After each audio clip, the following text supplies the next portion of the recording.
Pinaghahanap na ng pulisya ang dalawang presong pumuga sa Padre Garcia Police Station sa Batangas. Sinibak na sa pwesto ang jail guard na nagbabantay sa dalawa. Yan at iba pang balita sa Luzon, hatid ni Michael Sison. Dalawang bahay ang nasunog sa Paway, Ilocos Norte kahapon. Batay sa investigasyon ng mga otoridad, nagsimula raw ang sunog sa bahay ni Cristina Apolis.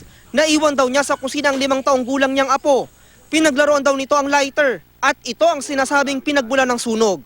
Gawa sa kahoy at dayami ang katabi nitong bahay kaya mabilis na kumalat ang apoy. Tumulong naman daw ang mga kapitbahay sa pag-apula ng sunog.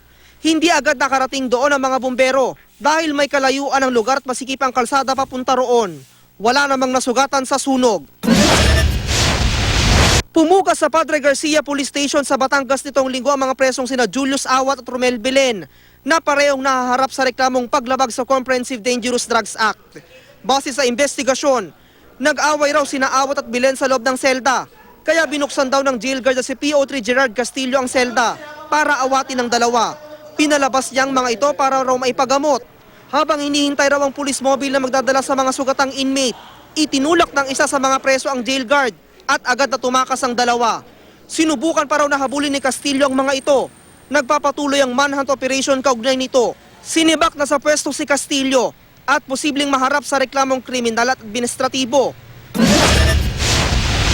Kulungan naman ang bagsak ng isa sa mga most wanted sa bayan ng Balayan sa Batangas. Naaresto ang sospek na si Romnick Games sa isang buy-bust operation kagabi. Nakuha sa kanyang 2 pakete ng hinihinalang shabu at 300 pisong marked money. Sasampahan si Games ng reklamong paglabag sa Comprehensive Dangerous Drugs Act. Namatay ang isang negosyante sa Bayambang, Pangasinan matapos pagbabarilin ng 2 salaring nakamotorsiklo. Nagmamaneho raw ang biktimang si Policarpio de Oso Jr. Nang pagbabarilin siya ng 2 lalaki nitong linggo. Halos 20 metro lang ang layo mula sa inuupahan niyang bahay. Ayon sa pulisya, dati nang nakatanggap ng banta sa buhay ang biktima. Inaalam pa kung may kaugnayan ng krimen sa negosyong lugawan ng biktima. Yan ang mga balita sa Luzon. Michael Sison reporting.